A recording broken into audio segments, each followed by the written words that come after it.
Hoy nos presentamos aquí sabiendo en qué bando estamos, de la gente que se gana la vida con su trabajo y con su esfuerzo. Recordamos y hacemos nuestra la Europa fraterna y antifascista, la de la resistencia francesa encabezada por republicanos españoles en la liberación de París, la de Manolis Glezos arrancando la bandera de la barbarie nazi de la Acrópolis de Atenas, la de los partisanos italianos del Bella Ciao que pusieron boca abajo a Mussolini. Reivindicamos las luchas del presente y nos reconocemos en ellas. La dignidad de las activistas del Sea-Watch y del Open Arms rescatado en personas frente a la Europa fortaleza. Por eso nos empeñamos en que este Parlamento construya una Europa de paz, una Europa solidaria, que no se deje a nadie atrás. Gracias. Arriba las que luchan. Con esa frase, arriba las que luchan y el puño en alto, terminaba una de sus intervenciones más recordadas como europarlamentaria. Pero recordemos de dónde venía. De madre española y padre palestino, Sira Abed Rego nació en Valencia, pero pasó su infancia en Cisjordania hasta que se mudó a Madrid.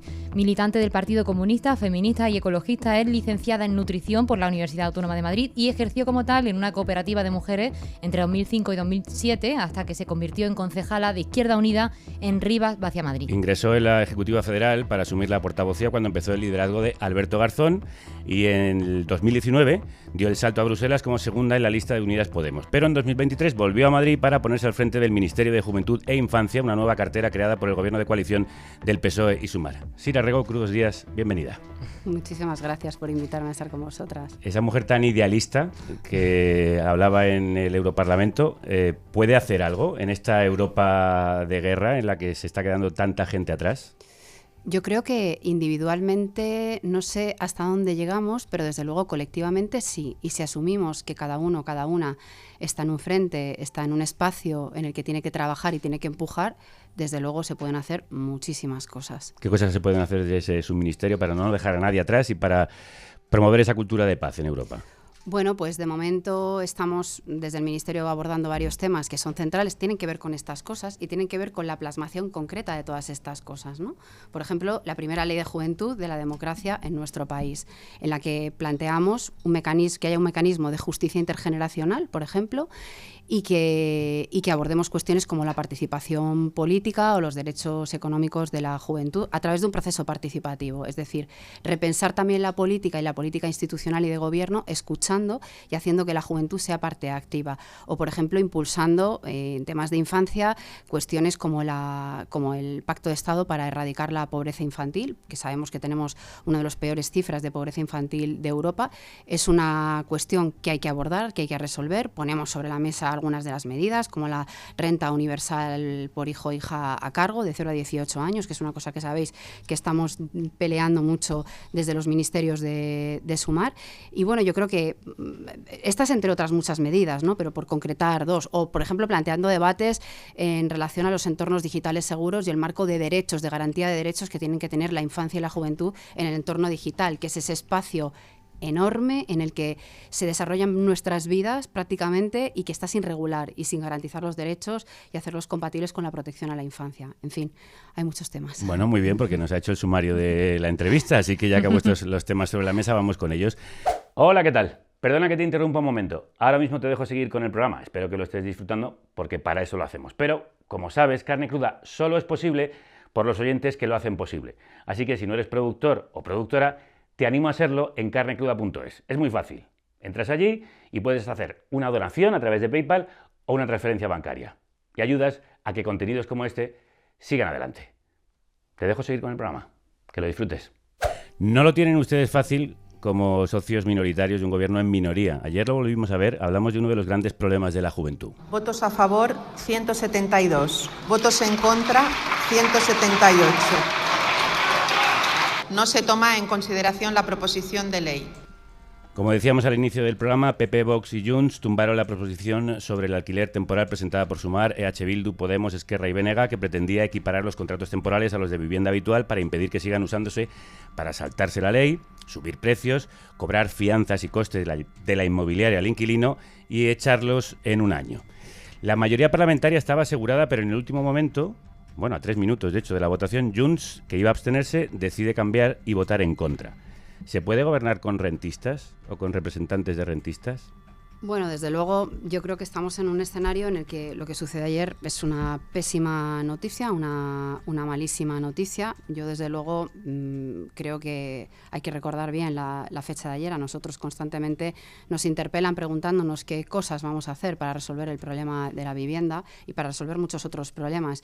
Y yo tengo la sensación de que no dejamos de aportar soluciones y plantear reformas que pueden ser útiles para resolver problemas concretos como el de la burbuja inmobiliaria, que es un desastre para nuestro país, y nos encontramos pues con una oposición o con una correlación de fuerzas parlamentarias que bueno, pues que sistemáticamente están bloqueando las medidas o medidas que son verdaderamente, que pueden ser de verdadero calado. Y claro, nosotros nos enfrentamos a cuestiones como que sabemos que la edad media de emancipación en nuestro país es de 30,3 años y sabemos que se considera persona joven las personas que van o que tienen edades comprendidas hasta los 30 años. Por lo tanto, con esa cifra lo que estamos diciendo prácticamente es que la gente joven en nuestro país no se puede emancipar. Traemos soluciones, llevamos propuestas. Yo, desde luego, lo que veo es que tenemos una oposición enfrente muy preocupada por oponerse al gobierno de manera puramente electoralista y poniendo en jaque, poniendo en serio riesgo pues el futuro de, por ejemplo, toda una generación. O me lo llevo también a la cuestión de la pobreza infantil. Sabemos que uno de los elementos que más condiciona la pobreza infantil, y ahí están los datos y los estudios, es precisamente la cuestión de la vivienda y el coste que tiene para las familias trabajadoras hacerse cargo de una vivienda y el efecto que esto tiene sobre el nivel de bienestar y de acceso a determinados bienes por parte de la infancia, ¿no? Pues de nuevo volvemos a lo mismo. Es una situación complicada. Yo la verdad es que creo que es una mala noticia lo que pasó ayer, pero yo creo que, sin embargo, nosotros como gobierno nos corresponde seguir planteando soluciones y medidas y seguir intentando encontrar los acuerdos y conciliar en la medida de lo posible para avanzar, porque creo que tenemos que dar cuenta también de todo esto, ¿no? Del marco de posibilidades. Yo creo que muchísima gente lo que piensa es cómo es posible que este gobierno no haya hecho nada hasta ahora para solucionar una ley, la ley de vivienda, claramente insuficiente, que no se está cumpliendo, y por qué ha tenido que ser un sindicato el que presente esta propuesta.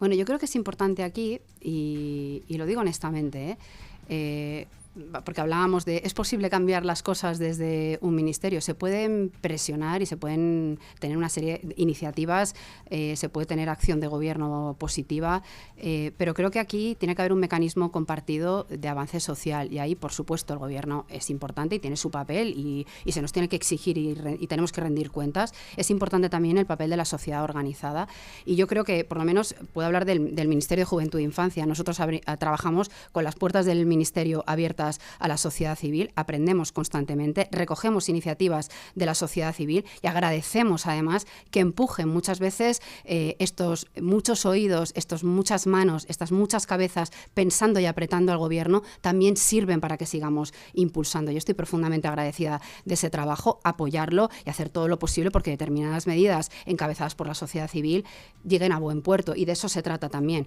La correlación de fuerzas parlamentarias también, hay que ser realista, es la que es, pero yo creo que tenemos que seguir avanzando. Creo que es importante además que haya esta alianza entre la sociedad civil organizada, movilizada y apretando al gobierno para que se den pasos. ¿Y apoyarán al sindicato de inquilinos si declara esa huelga de alquileres que ha dicho que llevará a cabo si no se lleva adelante esta propuesta? Yo la verdad es que no sé muy bien la naturaleza de esta huelga como es, y no sé si me corresponde a mí apoyar como gobierno, pero desde luego yo insisto en que cualquier elemento de movilización social es importante, y es importante además en una sociedad que pelea por ampliar derechos, que es de lo que se trata, y algo absolutamente de trascendencia y de vital importancia para el futuro de la gente joven, para la cuestión de la pobreza infantil, como es la vivienda. Claro. Y viendo que esta ley no funciona, a pesar de la correlación de fuerzas, que siempre, bueno, pues es real, pero también puede ser una excusa para que ustedes no hagan algo, porque esa ley inicial claramente se ha quedado con muchos agujeros por los que se están colando quienes quieren transgredir la ley y seguir explotando a los inquilinos. Claro, la ley tiene una serie de mecanismos que, aunque se pueda avanzar y ampliar, pueden ser muy eficientes, no se están aplicando a nivel de las comunidades autónomas. En muchos casos hay una negativa prácticamente de las comunidades del PP a aplicar, por ejemplo, el índice de zonas tensionadas, que aliviaría de alguna manera todo esto. Sin embargo, nosotros desde Sumar, desde Izquierda Unida, lo que hacemos es una aportación, por ejemplo, a través de un instrumento que es un instrumento político de primer orden, que son los presupuestos generales del Estado, y hemos presentado una serie de medidas que yo creo que van directamente a incidir en la contención del aumento de los precios de la vivienda, ¿no? El otro día lo presentábamos, compartimos, para nosotros es un tema central y de ahí también que hagamos una serie de propuestas vinculadas al avance de los presupuestos generales del Estado, que son bastante concretas y que aliviarían la situación.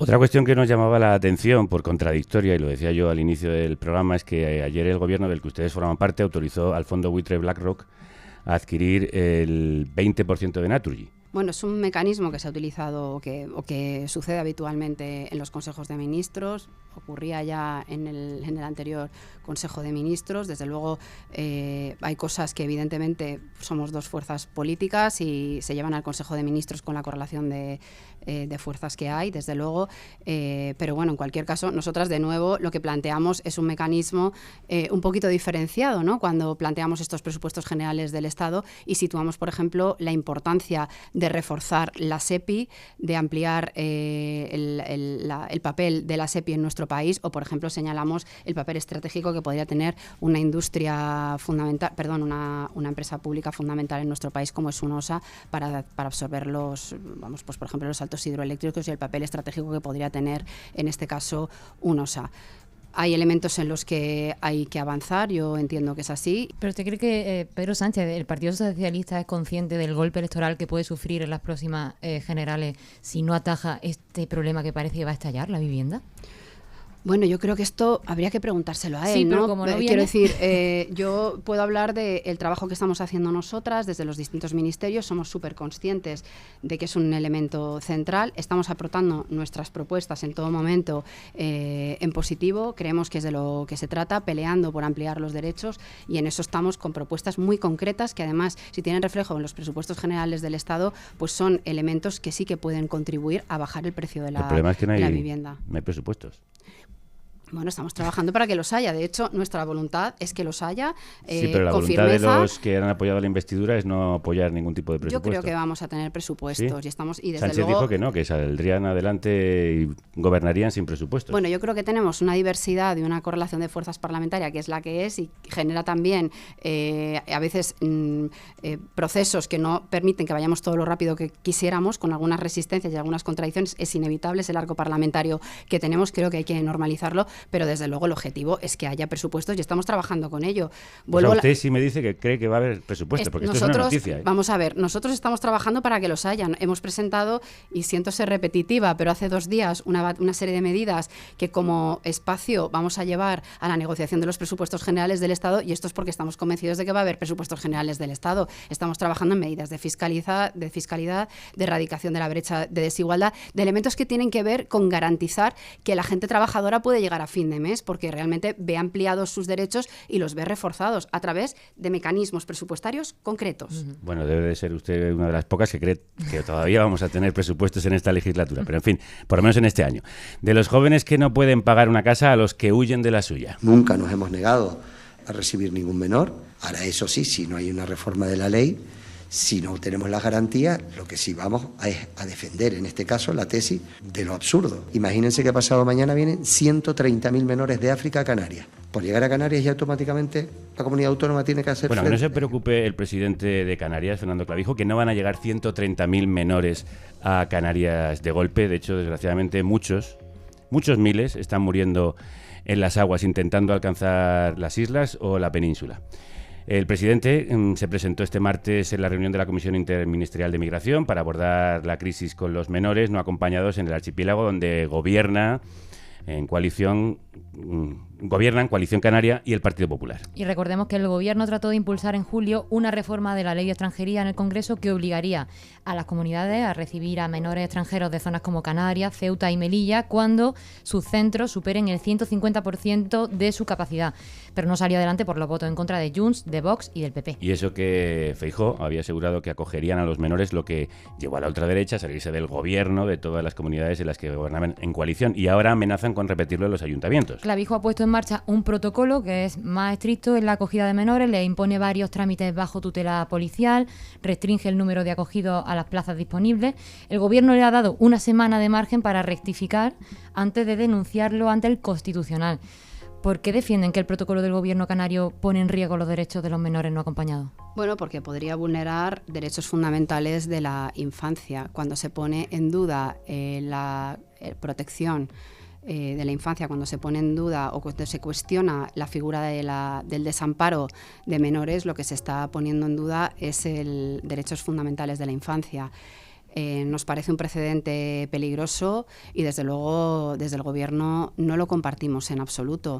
Tenemos que recordar que son situaciones, y insisto en este aspecto porque es importante, estamos hablando de niños y niñas, adolescentes que vienen de situaciones terribles, que se juegan la vida en el mar o directamente a nado o metiéndose en el mar, que huyen de conflictos bélicos en muchos casos, que huyen de situaciones extremas, historias de vida que a veces suponen tránsito de años desde sus países de salida hasta que llegan a coger esas embarcaciones pues tan precarias, y que tenemos obligación de alguna manera de atenderles y hacer prevalecer el interés superior del menor y los derechos humanos, que es de lo que se trata. Por tanto, no hay duda, hay que atenderlos, no hay ninguna duda. ¿Y qué están haciendo para atenderlos? Precisamente porque ahora mismo Canarias tiene 5.600 menores a su cargo, 2.600 más de los que supuestamente puede acoger. ¿Desde su ministerio están promoviendo algún tipo de cuidado? Nosotros llevamos trabajando con este tema muchísimos meses, porque hay que entender que la migración es algo estructural, es algo que sucede en la humanidad de manera histórica, y tenemos que atender a este fenómeno entendiendo que está ahí, que es dinámico y que hay que acompañar el fenómeno con una capacidad de los sistemas de acogida adecuadas y garantizando los derechos. Por eso os decía, ¿no? Llevamos mucho tiempo trabajando con ello. Hasta ahora operaba un mecanismo de solidaridad voluntario entre las comunidades autónomas, que debo decir que no estaba funcionando correctamente porque en muchos casos no se estaban produciendo los traslados, que hemos tenido un aumento de llegadas, no porque a Europa, que es a donde vienen normalmente los flujos migratorios, haya un aumento significativo, sino porque las vías de acceso pues van modificándose en función también de las políticas europeas de migración, y ahora está habiendo más llegadas a Canarias. Hay que entender, creo que hay que hacer un esfuerzo, ¿no? por hacer un análisis riguroso de los movimientos migratorios para entenderlos y para tener una previsión en términos humanitarios, en términos de sostenibilidad de los sistemas de acogida. Entonces, bueno, yo creo que hemos ido trabajando concretamente. Sí, hemos ido trabajando con propuestas a través de mecanismo voluntario, no ha funcionado, y definitivamente lo que planteamos en julio es una modificación del artículo 35 de la Ley de Extranjería, porque con esta modificación lo que planteamos es un mecanismo con indicadores claros en los que se plantee una acogida solidaria entre todas las comunidades autónomas, porque aquí la dificultad está en que la tutela de estos niños forma parte de las competencias de las comunidades autónomas, y el Estado, como mucho, podemos coordinar acciones. Simplemente tenemos un papel menor. Sin embargo, nosotros nos ponemos a trabajar, hacemos una propuesta, modificación legislativa, para que haya un mecanismo que de manera automática asigne la acogida por comunidades autónomas. Los niños no vienen a Canarias, los niños llegan a España. Por tanto, tiene que ser la solidaridad de todo el territorio la que se haga cargo de esto. ¿Qué planteamos? Busquemos un mecanismo sencillo, homologable, que de hecho se aprobó ese mecanismo en la fórmula voluntaria en 2022 por unanimidad por parte de las comunidades autónomas. Apliquemos este mecanismo para este reparto de niños y niñas. Claro, pero visto lo visto con la vivienda, ¿serán capaces de sacar adelante esta reforma? Bueno, de momento el PP votó en contra en el Congreso de los Diputados, y ahora el señor Feijóo, que un día dice una cosa y otro día la contraria, pues viene a decir que su propuesta es modificar el artículo 35 de la Ley de Extranjería, que votó en contra hace precisamente un mes y medio, una contradicción absoluta. Entonces, bueno, ahora mismo estamos en una fase en la que volvemos a poner sobre la agenda la necesidad de modificar este artículo. Hay financiación, pactemos unos indicadores para que haya una acogida solidaria entre todas las comunidades autónomas, pero yo vuelvo a decir una cosa, y es que la protección de la infancia no puede ser voluntaria. No puede ser voluntaria. Es que el cumplimiento de los derechos humanos no puede ser voluntario, y tiene que haber un mecanismo de solidaridad pactado, pero que genere un equilibrio interterritorial y que garantice los derechos. Hablando de falta de derechos y de solidaridad, usted comparte Gabinete de Ministros y Comisión sobre Inmigración con Fernando Grande Marlaska, que es uno de los grandes defensores de esa Europa fortaleza contra la que usted ha sido muy crítica. ¿Es compatible su visión con la del Ministerio del Interior?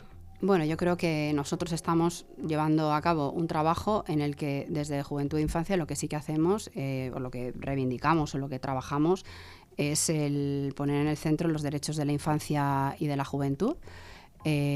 de origen, independientemente del lugar de nacimiento, que es de lo que se trata. Estamos muy volcados en lo que tiene que ver con niños y niñas no acompañados y con las exigencias que tenemos que cumplir como una sociedad de acogida, y tenemos un mecanismo de coordinación entre todos los ministerios. El otro día tuvimos una reunión interministerial en la que hubo un acuerdo absoluto con respecto al hecho de velar por los derechos de la infancia y de la juventud migrante, que es lo que abordamos el otro día en la Comisión Interministerial, ¿no? Y la vocación del Gobierno de seguir planteando mecanismos y reformas que en este caso generen un equilibrio territorial y garanticen los derechos de los niños. ¿Usted está de acuerdo con la política migratoria del PSOE? Yo tengo una manera de verla, nosotros desde la parte del Gobierno de Sumar tenemos otros matices con respecto a la política migratoria, y lo hemos dicho en todo momento. Nosotros estamos planteando que tenemos que tener otros mecanismos diferentes, poner en el centro quizá más... yo sobre todo tengo discrepancias con algunas de las cuestiones que se han aprobado con la política migratoria europea, y desde luego fundamental seguir apostando por el refuerzo de los derechos humanos, una política de acogida humanitaria, el plantear que la migración supone una oportunidad, y yo lo veo más desde esa parte, ¿no? De los lugares comunes. Pero con el PSOE no tiene discrepancia. Lugares comunes en los que ponemos en el centro la cuestión de los derechos, la aportación que hace la migración a la sociedad española.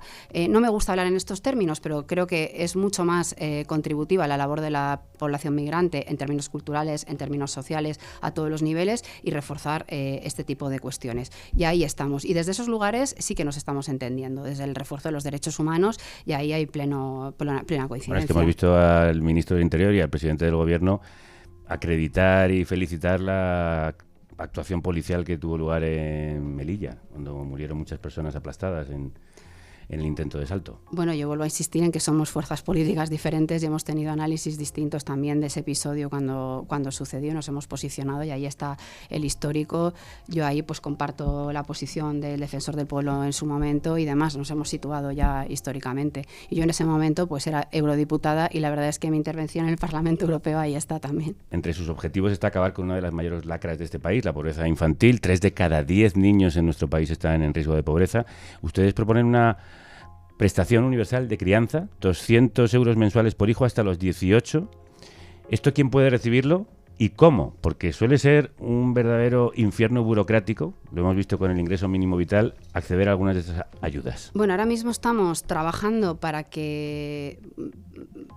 dotarlo presupuestariamente, y luego ya viene la letra pequeña, ¿no?, de cómo se genera el dispositivo administrativo para que la gente pueda acceder a la ayuda, aunque yo creo que es razonable que tendamos, y ahí estamos haciendo también un esfuerzo por tender a simplificar y a facilitar determinados mecanismos, porque a veces es cierto que acceder... Que además hablamos de personas no es tanto, que no suelen tener acceso a la tecnología. Que no es tanto la prestación en sí, que muchas veces existe, como el canal para acceder a la prestación en sí. Y esto pues nos debe llevar siempre a una revisión de los procedimientos para actualizarlos y para facilitarlos. Dicho esto, se trata de una prestación universal, porque los derechos tienen que ser universales. Ha habido debate, ¿no?, con esto de, pero los Era más como ricos... una renta básica, entonces, claro, que los ricos sí, después devolverían con los impuestos. Claro, se trata de generar mecanismos a través de la fiscalidad que redistribuyan los recursos y la riqueza, que ahí esté el elemento de fiscalidad progresiva para garantizar que cada uno paga en función de lo que tiene, pero desde luego esto sería un derecho universal para el conjunto de personas, igual que la sanidad pública es universal, que la educación pública y universal, etcétera, etcétera. Es decir, derechos universales, porque cambia también la cultura del país, ¿no? Y frente precisamente a este relato que recorta derechos, está este modelo de sociedad que nos trae de la mano la extrema derecha, en la que cada vez menos cabemos dentro de la sociedad de derechos y de bienestar, nosotros lo que tenemos es que trabajar por ampliar los derechos y extenderlos a más gente. Pero ya sabes lo que le van a decir sobre esto, que estos son paguitas. Bueno, estos son derechos. ¿Y el Ministerio y el Consejo de Ministros está de acuerdo en pleno en sacar adelante esta prestación? Bueno, estamos trabajando. Estas son las propuestas que llevamos como Sumar. Las llevamos ahora, las hemos presentado debajo del brazo, un montón de propuestas, también elementos de fiscalidad, más elementos vinculados a la pobreza infantil, a sanidad, a cultura. Estas son las propuestas que llevamos, es lo que vamos a trabajar.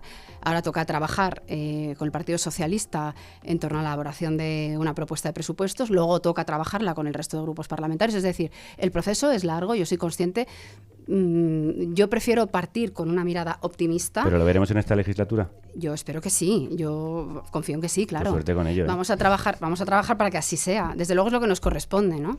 Otro frente en el que trabajan es en impulsar la primera ley de juventud de la historia de España. Sabemos que quiere bajar la edad de votación a los 16 años. ¿En qué cambiará esto y el resto de la ley la vida de los jóvenes? Que bueno, volvemos al mismo tema, lamentablemente, que no tienen acceso a la vivienda y tampoco a un mercado laboral de manera fácil. Yo no pretendo unilateralmente bajar la edad de votación o ampliarla a los 16 años, mejor dicho. Es la juventud, ¿no?, la que tiene que plantear, es decir, nos llega por parte de un sector de la juventud más o menos organizado, que esto es una pelea histórica, ¿no?, para ampliar derechos de nuevo, ampliación de derechos. Creo que hay una pelea que hay que dar, y que las personas de la izquierda de este país tenemos que seguir insistiendo en la ampliación de derechos frente al modelo social de recorte. Pero bueno, creo que es un debate que viene de la mano de una parte de la juventud y que hay que tenerlo, ¿no? Fundamentalmente en la ley de juventud miramos desde la perspectiva de la crisis ecosocial, si me lo permitís, es decir, todo es atravesado por esto, y hay decisiones que hay que tomar hoy si queremos preservar los derechos de las generaciones futuras. Esto es un vector de la ley de juventud, y la juventud como sujeto protagonista de la política de este país, que son presente, y que desde luego la configuración del sentido común de esta sociedad lo está forjando ahora la juventud, con movimientos para defender una vivienda digna, la cuestión de la salud mental, la cuestión del trabajo asalariado y las condiciones que no están dispuestos y dispuestas a soportar del trabajo asalariado, etcétera, etcétera, con debates de época o de cambio de mirada de país, ¿no? Y creo que esto es importante recogerlo. La ley de juventud, por tanto, tiene que tener mecanismos de participación política. Ya está bien de que la juventud solo hable de temas de juventud, parecen los temas menores de la política del país. Al contrario, tenemos que ser capaces de dotar de espacios. ¿Pero a qué se refiere con mecanismos de participación, aparte de ir a política? Votar? Sí. Pues garantizar, por ejemplo, que hay una mirada de perspectiva de la cuestión de la juventud en toda la elaboración de leyes que se pongan en marcha. Es decir, que hay una perspectiva, de la misma manera que entendemos la perspectiva de género, por ejemplo, en cualquier elemento que tiene que ver con la vida pública del país, pues garantizarlo de alguna manera a través de esta ley de juventud. Luego, cuestiones como la salud mental y el derecho a los cuidados, que haya una interseccionalidad con otros elementos legislativos que de alguna manera impulse y garantice esto. O las cuestiones materiales, las cuestiones que tienen que ver más con las condiciones laborales, con las condiciones de acceso a la vivienda, etcétera. Somos conscientes del reto que supone todo esto, porque hay otras leyes de juventud a nivel autonómico y queremos beber de todas las experiencias. Y queremos además que sea un proceso participativo, que es lo que estamos haciendo. Un proceso participativo, que hable la juventud y que el borrador, incluso una parte, venga de la mano de un proceso participativo. Precisamente en su juventud usted vivió en Cisjordania como hija de padre palestino. Otra de las banderas que han marcado su vida personal y política ha sido la denuncia del genocidio de Israel. Y cuando creíamos que lo habíamos visto todo, este miércoles nos levantamos con una nueva muestra del horror del que es capaz. Israel ha hecho explotar de forma simultánea cientos de dispositivos de supuestos miembros de Hezbollah en Líbano en 2 ataques, el martes y el miércoles. Han dejado al menos 15 personas muertas, entre ellas una niña, y 3.000 heridos, algunos muy graves. Todo eso mientras continúa la masacre en Palestina. Los muertos superan ya los 41.200 en Gaza y los 700 en Cisjordania. Su familia paterna vive en Cisjordania, pasó la infancia allí. ¿Cómo están?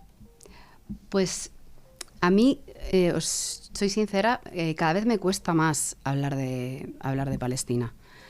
Personalmente me cuesta más, porque claro, al final es imposible disociarse. Personalmente es imposible disociarse. Yo creo que, lo he dicho alguna vez, ¿no? Cualquier ser humano con un mínimo de sensibilidad no podría disociarse. Esto es imposible porque lo que está sucediendo es un genocidio que nos genera una enorme impotencia a todas las personas que tenemos un mínimo de sensibilidad. Y bueno, pues en mi caso además, como muchas otras personas que son de origen palestino, pues mi familia vive allí, vive en Cisjordania, con lo cual, bueno, pues muy angustiada, muy preocupada, pues con la sensación de que en cualquier momento me van a llamar y me van a decir que uno de mis hermanos pues ha sufrido, bueno, pues ha podido morir o ha podido pasarle algo, ¿no? Porque es una situación de inseguridad enorme. Evidentemente, Cisjordania y Gaza no están en la misma situación, pero sí que decir que en Cisjordania ha aumentado muchísimo la violencia contra la población en general, que vivir es muy complicado, muy complicado, desplazarse de una ciudad a otra es prácticamente imposible, que son 76 años de ocupación con con una progresividad en las políticas de apartheid muy, muy duras. Yo viví una parte de mi infancia allí y volví muchos años después y pude contrastar un poco el cómo la evolución de esas políticas de colonización, de ese proyecto de colonización que tiene Israel. Y claro, el contraste brutal, ya lo viví mal cuando fui de muy pequeñita, tengo ya unos cuantos años, ya lo viví muy mal, pero es que ahora el contraste es brutal. Yo estuve en 2022 la última vez, he intentado volver, pero no es fácil, no es sencillo, no. Y bueno, pues perdona que lo diga así de franca, sí, claro, pero, no, pero la verdad es que perfectamente normal y muy mal, humano. Claro. Muy mal, personalmente muy mal y muy angustiada y muy preocupada. Y aparte del reconocimiento del Estado palestino, ¿el gobierno debería, en su opinión, en opinión de Sumar, romper relaciones con Israel? Ya lo hemos dicho, yo creo que hemos tenido una posición más exigente. Sin embargo, dicho esto, porque claro, al final la dimensión de esto es tan terrorífica que nos genera mucha impotencia y todo parece insuficiente realmente, ¿no? O sea, es decir, lo que pasa es que es un orden que tiene que ver también con la correlación de fuerzas a nivel del mundo, ¿no? y de las relaciones políticas a nivel internacional.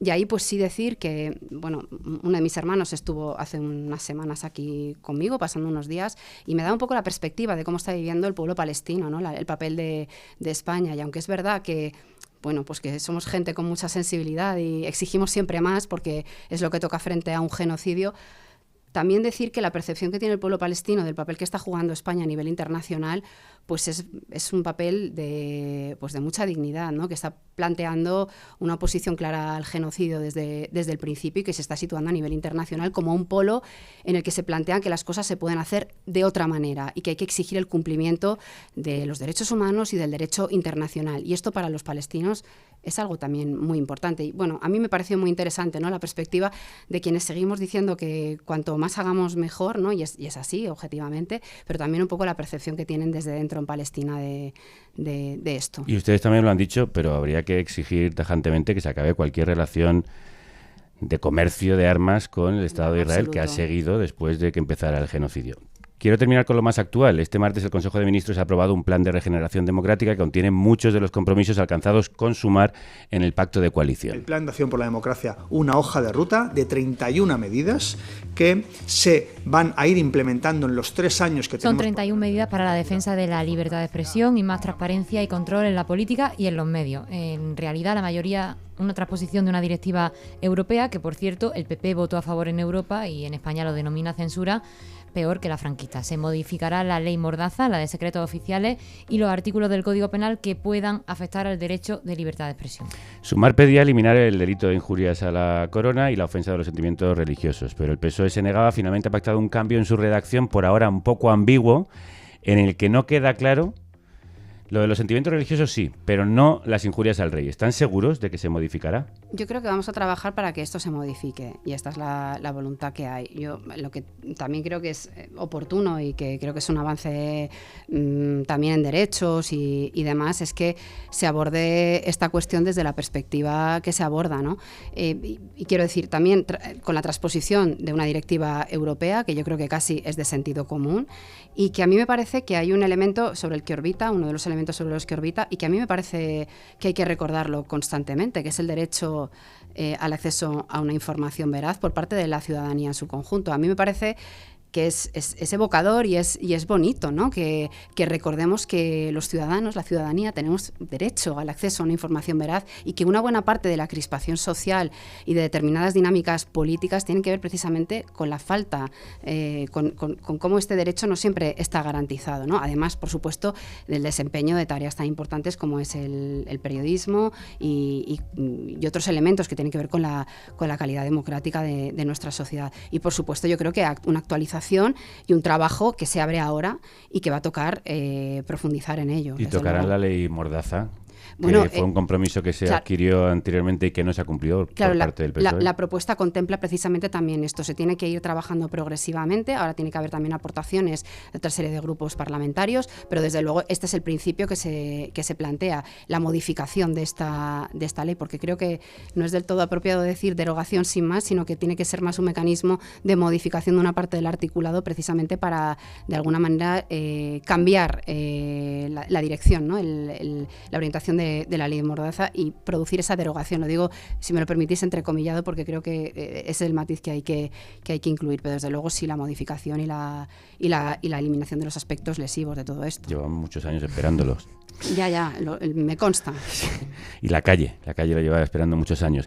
Y de la regeneración de España a la de la izquierda, para terminar. He decidido dejar mi cargo como coordinadora. Después de los malos resultados de las elecciones europeas de junio, Yolanda Díaz abandonó el liderazgo del Movimiento Sumar, uno de los partidos de la coalición Sumar, aunque sigue al frente del grupo parlamentario en el Congreso y como vicepresidenta segunda y ministra de Trabajo. Ahora en otoño se decidirá en un Congreso quién la sucederá. ¿Quién cree que puede ser? ¿Y qué papel jugará ahí Izquierda Unida? Pues yo no tengo ni idea, pero creo que es un momento oportuno para repensar también el cómo los espacios de la izquierda transformadora, más allá de los liderazgos concretos y de los nombres y apellidos concretos, se piensan y se organizan. Porque yo creo que al final va un poco de esto. Y yo, si me lo permitís, voy a tirar un poco de lo mío, y no generacionalmente, pero de lo mío, y plantear también el papel de la juventud, ¿no? en los espacios de organización de las izquierdas. Creo que tenemos que hacer un esfuerzo, todas las organizaciones que estamos en la izquierda, y más allá del itinerario electoral, que es importante, de las coaliciones electorales, aprovechar también estos momentos de impasse para pensarnos organizativamente y buscar mecanismos de arraigo, de pegarnos, de estar bien pegados al territorio, bien pegados a la raíz, y ver desde ahí cómo establecemos estrategias, elementos estratégicos y cómo nos entendemos. Porque ¿Usted no ha pensado presentarse? No, en absoluto. Se ha asustado casi con cara de miedo. No, yo tengo bastante con mi desempeño en el ministerio, que de verdad me quita mucho tiempo y me genera... ¿Qué se ha hecho mal en Sumar, que venía a superar el declive de Unidas Podemos y continúa acentuando ese declive, por lo menos en las encuestas y en las últimas elecciones? Yo creo que, más que pensar en mal, creo que prefiero poner el acento en cosas que creo que tenemos oportunidad de construir todavía, en términos de izquierda. Y cada organización política, teniendo en cuenta además que el crisol de las izquierdas nos hace especialmente complejos y complejas.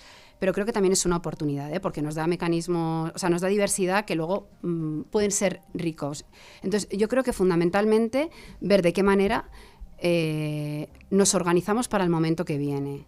Nos organizamos y penetramos en los territorios, tenemos presencia territorial y estamos en la vida cotidiana y politizamos la vida cotidiana, porque yo creo que hay una disputa que se está dando en el día a día y en la que muchas veces la izquierda transformadora no está directamente. Y luego nos sorprendemos, ¿no? Porque resulta que la extrema derecha y sus bulos, cuentan con muchos elementos que replican este relato, y nosotras, nuestros mecanismos históricos, que han sido estar organizados en las asociaciones de vecinos, en los barrios, en lo que sucede en nuestra comunidad de vecinos, en el día a día de lo que contamos a nuestros amigos, a nuestros familiares, todo eso desaparece. Entonces hay que repensarse y hay que volver ahí. ¿Y hay que incluir a Podemos?